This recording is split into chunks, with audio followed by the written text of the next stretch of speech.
저녁에도 기도의 자리에 오신 여러분들, 또 각자 처한 곳에서 주님의 임재 가운데 함께 하는 우리 모든 성도들을 주님의 이름으로 환영합니다.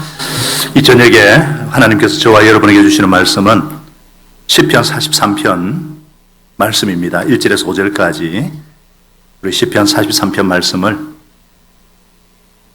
함께 합독하겠습니다. 같이 읽겠습니다. 하나님, 나를 변호하여 주십시오. 비정한 무리를 고발하는 내 송사를 변호하여 주십시오. 거짓을 일삼는 저 악한 사람들에게서 나를 구해 주십시오. 나의 요새이신 나의 하나님, 어찌하여 나를 버리셨습니까?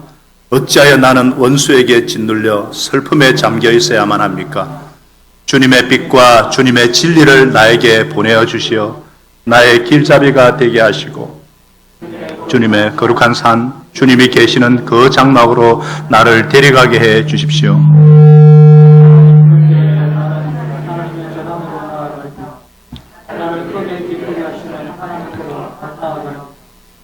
하나님, 수금을 가르게 맞추어 주님께 감사하렵니다. 내 영혼아, 어찌하여 그렇게도 낙심하며 어찌하여 그렇게도 괴로워하느냐. 하나님,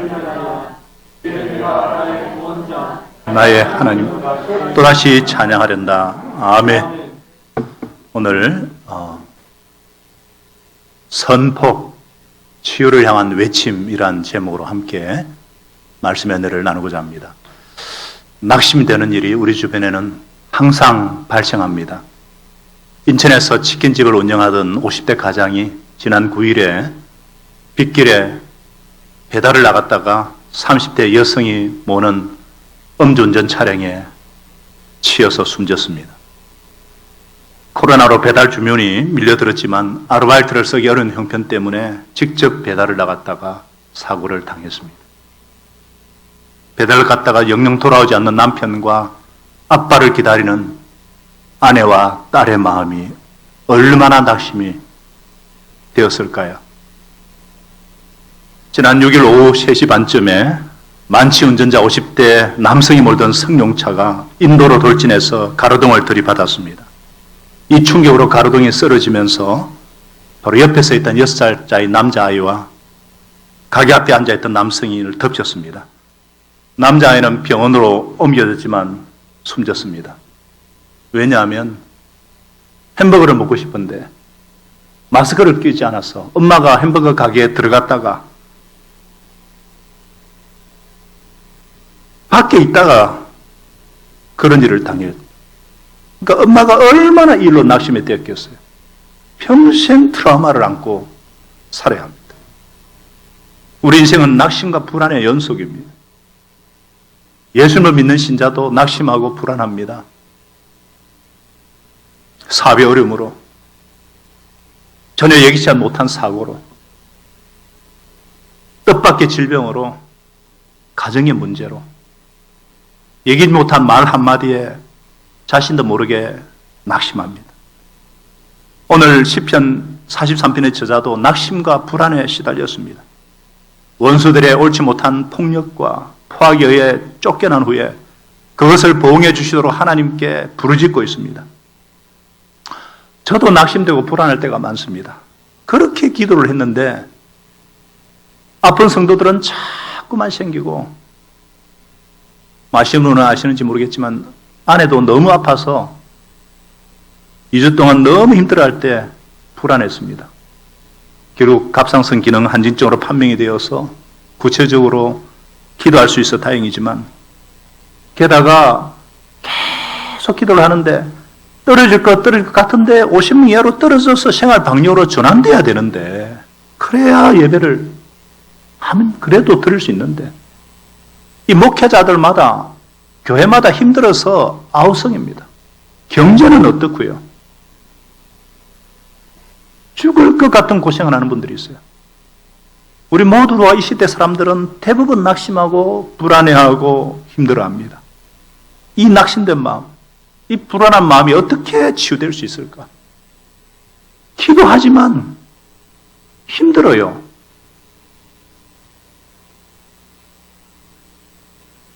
이런 우리에게 오늘 본문은 어떻게 하면 이 낙심과 불안에서 큰 마음을 치유받을 수 있는가 말씀해 주고 있습니다. 치유받고 강건해야 하나님의 뜻을 위해서 하나님 영광을 위해서 살 수 있지 않습니까? 우리가 어떻게 하면 이 낙심되고 불안한 마음에서 기뻐하고 하나님을 찬양하는 마음으로 그렇게 치유되기 원한다면 어떻게 하면 될까? 먼저 무너졌음을 고백해야 합니다. 무슨 말이에요? 내 마음이 낙심과 불안으로 무너져 있음을 인정하고 고백해야 합니다. 하나님, 나를 변화하여 주십시오. 비정한 무리를 고발하는 내 송사를 변화하여 주십시오. 거짓을 일삼는 저 악한 사람들에게서 나를 구해 주십시오. 나의 요새인 하나님, 어찌하여 나를 버리셨나이까? 어찌하여 나의 원수에게 짓눌려 슬픔에 잠겨 있어야만 합니까? 이 땅을 살아가는 우리들의 삶에는 늘 두 가지가 그림자처럼 따라다닙니다. 낙심과 불안입니다. 낙심은 바라던 일을 이루지 못해서 맥이 빠지고 마음이 상하는 것입니다. 불안은 정신적인 무질서의 주요한 증상 중에 하나로 이 정신이 무너져 내리는 것입니다. 요즘 아이들 말로 멘붕이 왔다. 멘탈이 무너져 내렸다. 왜 멘붕이 올까요? 내가 이해도 못하고 감당도 못할 일들이 자꾸만 파도처럼 밀려오기 때문입니다. 태풍이 지나자 또 오고 예상치 못한 뿐만 아니라 우리 내 마음의 강풍들, 여러분 이런 왜 내 마음이 무너졌음을 인정해야, 왜 먼저 인정해야 될까요? 우리 인간은 그래야 진짜 하나님을 의지하기 때문입니다. 코로나에 두신 하나님의 뜻이 무엇일까요? 정말 겸손히 주님의 긍휼을 구하라는 의미가 아닐까요? 내 마음이 무너졌음을 인정해야 기도하기 때문입니다. 하나님께 토할 수 있기 때문입니다. 그래서 3절은 말씀합니다. 주님의 빛과 주님의 진리를 나에게 보내주시어 나의 길잡이가 되게 하시고 주님의 거룩한 상, 주님이 계시는 그 장막으로 나를 데려가게 해주십시오. 너무 힘드니까 주님, 하나님, 그때 나는 하나님의 제단으로 나아가렵니다. 나를 크게 기뻐하시는 하나님께로 나아가렵니다. 하나님, 나의 하나님, 내가 기뻐하면서 순간에 맞추어 주님께 감사하렵니다. 예, 내 마음이 낙심과 불안으로 무너져 있음을 인정하고 고백해야 하나님을 바라볼 수 있고 기도할 수가 있습니다. 무너졌음을 인정하니까 정말 주님의 빛과 주님의 진리를 갈구하게 되는 것입니다. 예배를 더 간절히 사모하게 되는 것입니다. 얼마나 이 시간이 또 소중한 시간인지, 주일에 드리는 예배가 얼마나 소중한지. 치유가 온전히 일어나려면 마음이 무너졌음을 고백하고 그리고 기도를 합니다. 대부분의 신자들은 거기까지는 좀 해요. 그런데도 마음에 치유가 잘 안 됩니다. 왜 그럴까? 중요한 것이 하나 빠져 있어요. 무엇을 더 해야 될까요? 내 영혼에게 선포해야 합니다.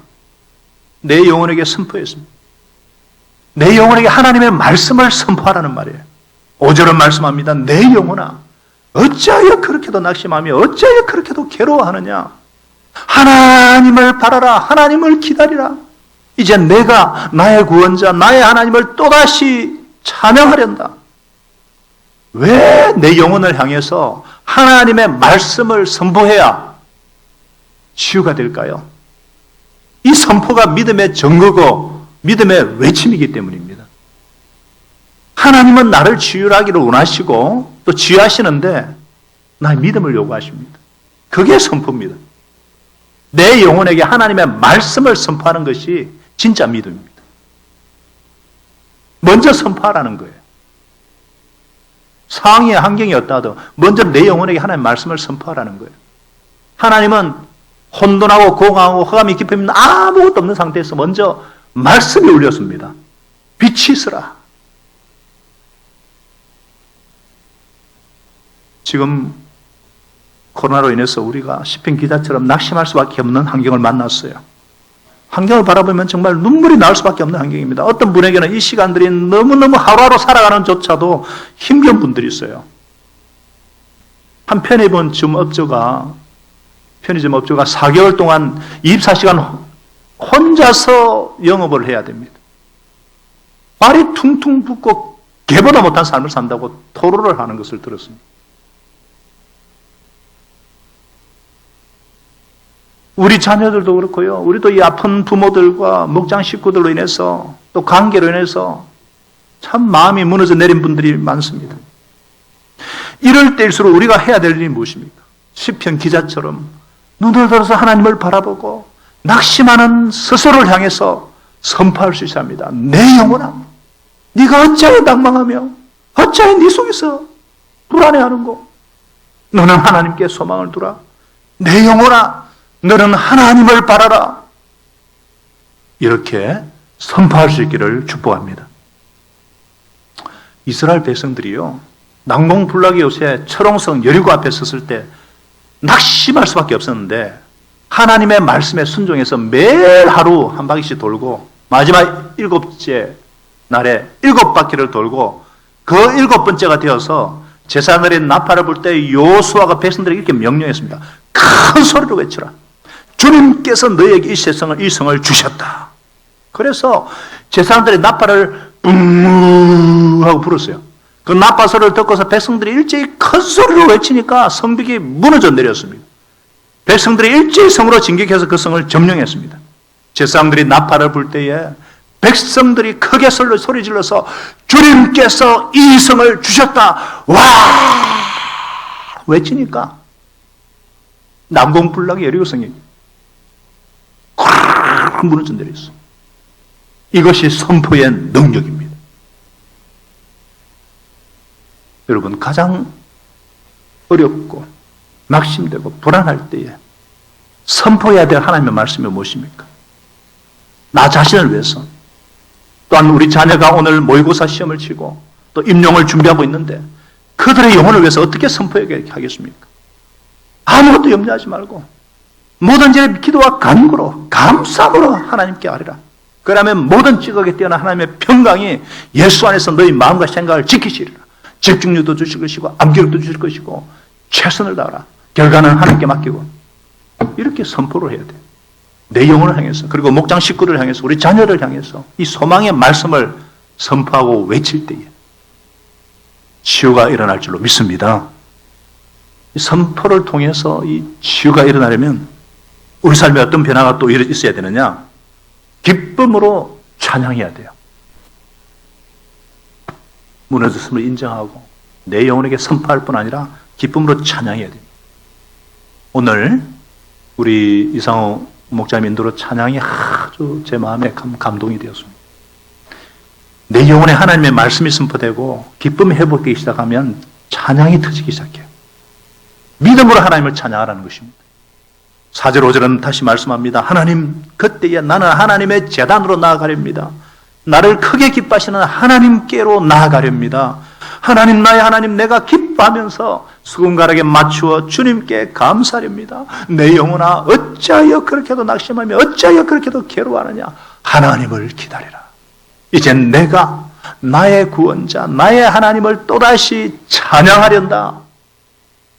나의 하나님을 또다시 찬양하련다. 이 말은 여전히 다시 찬양하겠다. 오히려 하나님만을 찬양하겠다. 예전에는요, 그냥 뭐 좋은 환경 때문에 그저 뭐 범사에 그냥 감사해서 하나님 찬양했다는, 이제는 거꾸로 먼저 선포함으로 오직 하나님 때문에 하나님 자체를 찬양하는 사람이 되는 거예요. 이렇게 기쁨으로 하나님을 찬양해야 낙심과 불안이 온전한 소망으로 바뀝니다. 이 온전한 소망이 딱 자리 잡고 있어야 마음이 무너지지 않습니다. 하나님 안에는 다른 어떤 것 때문에 찬양했다면 이제는 하나님 때문에 찬양하는 모습으로 나아가야 한다는 것이에요. 베드로전서 1장 3절은 말씀하지 않습니까? 베드로 사도가 당한 고통은요, 그 당시 초대 성도가 당한 것도 우리하고 상상도 못합니다. 그 당시도 패스트가 유행했고요, 내일 일을 알 수 없고요, 먹고 사는 거 한 끼 다, 예배는 그냥 막 다 터졌습니다. 지하 카타콤에서 그 한쪽 똑똑한 말씀 듣고 예배 드리는 그것만, 그런 그들에게 뭐라 그랬어요? 우리 주 예수를 아버지 하나님을 찬양하리라 그랬어요. 그 많으신 긍휼대로 예수님을 죽어 너한테 부활하심으로 우리를 거듭나게 하사 산 소망 있게 하셨다 그랬어요. 썩지 않고 더럽지 않고 씨하지 않는 이 산 소망, 살아있는 소망, 살려주는 소망, 결코 무너지지 않는 소망. 그리고 어떤 형편 가운데서도 이 소망이 부끄러지 않도록 우리를 실망시키지 않고 붙잡고 계신 성령님으로 인해서, 그 성령님으로 인해서 기뻐하고 찬양하고. 여러분, 이 소망, 이 희망 우리를 결코 실망시키지 않는다고 했습니다. 우리 로마서 5장 5절에 배웠지 않습니까? 하나님께 우리에게 주신 성령을 통해서 그 사랑을 우리 마음에 확정하실 뿐 아니라 계속 부어주시기 때문에 이 선포한 후에 기쁨으로 찬양해야 이 산소망으로 인해서 내 안에 역사하시는 성령님으로 인해서 이 치유의 마음이 단단해집니다. 그럴 때 놀라운 치유가 일어나는 거예요. 찬양의 영은 성례의 영입니다. 왜 호흡이 있는 한 우리가 찬양해야 되는가? 그 이유가 여기에 있습니다. 하나님은 찬양 가운데 가실 뿐 아니라 찬양의 영은 성례의 영이에요. 바울과 실라가 감옥에 갇혀서 어쩔 줄 모를 때 하나님을 찬미하니까 창고가 풀어지고 모든 문이, 모든 묶였던 것이 터져 나갔습니다. 그러므로 이 시간 다 같이 믿음을 한번 선포해 보겠습니다. 내 영혼아 일어나라. 내 영혼아 찬양하라. 나는 소망이 있다. 해당장 야이로의 딸이 죽었습니다. 막 죽을 병에 걸려 죽어가고 있어요. 차라리 내가 아프면 좋겠는데 내가 죽는 게 낫지. 고명딸이 죽어가는 거 볼 수가 없어요. 아무런 방법도 희망도 없습니다. 그때 예수님에 대한 소문을 듣고 예수님 찾아가 발 아래 엎드립니다. 내 어린 딸이 죽게 되었습니다. 오셔서 살려주십시오. 근데 더 처참한 상황이 일어났죠. 집에서 사람이 와서 말합니다. 당신의 딸이 방금 죽었다. 이제 늦었다고. 이럴 수가 있습니까? 어떻게 이런 일이? 모든 것이 무너지는 순간이에요. 사랑하는 딸, 눈에 넣어도 아프지 않은 딸, 모든 것을 다 주어도 아깝지 않은 딸이, 그 딸이 죽었어요. 어찌하여 선생님을 더 괴롭힙니까? 그만 다 끝났으니 가서 장례나 치르지. 예수님이 더 간청할 필요가 없다는 거예요. 이보다 더 절망적인 순간이 있을까요? 이보다 더 낙심되는 순간이 있을까요? 그런데 말입니다. 예수님이 그때 무슨 말씀하셨어요? 두려워 말고 믿기만 하라. 두려워하지 말고 믿기만 하라. 무슨 말씀이에요? 딸이 왜 죽었다는데 이 뭘 믿기만 하라는 겁니까? 이런 상황이 어찌 두렵지 않을 수 있어요? 어찌 절망하지 않을 수 있겠어요? 어찌 낙심하지 않을 수 있겠어요? 그 절망적인 순간에 두려워하지 말고 믿기만 하라.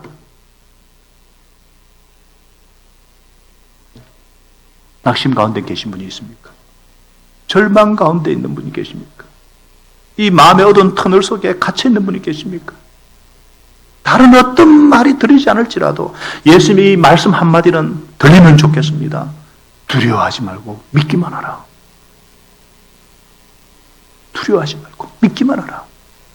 바로 낙심과 불안과 절망 가운데 있는 저와 여러분에게 주님이 말씀하십니다. 예수님께서 야이로 집으로 가셨어요. 많은 사람들이 심히 울며 통곡합니다. 예수님께로 아이에게로 가셨어요. 그리고 아이의 손을 잡고 달리다 쿰, 소녀야 일어나라. 잠자는 애를 깨우듯이 달리다 쿰. 그래 그 소녀가 곧 일어나서 걸었습니다. 죽은 자를 살리신 거예요. 죽은 소녀를 살린 것만이 아니에요. 절망에 빠진 소녀의 아버지를 살리셨어요. 그곳에 심함에게 통곡하면서 울고 있던 많은 사람들을 살렸어요. 주님이 말씀하시면 살아납니다. 주님의 말씀이 마음에 들리면 살아납니다. 어떤 절망 가운데서 살아남은 것입니다. 이제 끝이라는 것은 사람의 생각이에요. 죽었는데 어떻게 하냐는 것은 사람의 판단입니다. 주님의 말씀을 들으셔야 합니다. 마음으로 들어야 합니다. 영으로 들으셔야 합니다. 그리고 선포해야 됩니다. 선포는 치유를 향한 외침이기 때문에 두려워 말라. 믿기만 하라. 달리다구 일어나라. 내 영혼아 일어나라. 내 영혼아 주를 찬양하라. 오늘 이 시간 믿음으로 내 영혼을 위해 선포하고 아픈 지체를 위해서 치유를 위해서 선포하시기를 바랍니다. 우리 자녀를 위해서 선포하고요. 이 땅과 이 나라를 위해서 선포하십시다. 내 영혼과 교회를 위해서 그 믿음의 선포를 하십시다. 부정적이고 힘든 말은 그냥 아직 하지 마세요. 그냥 그때는 침묵하셔야 돼요. 오직 주님의 말씀만 선포하셔야 돼요. 달리다 꿈, 영혼이여 일어나라. 달리다 꿈 일어나라. 우리 시간에 달리다 꿈 찬양하시면서 오늘 말씀을 가지고 우리 믿음으로 선포하며 기도하는 시간 갖겠습니다.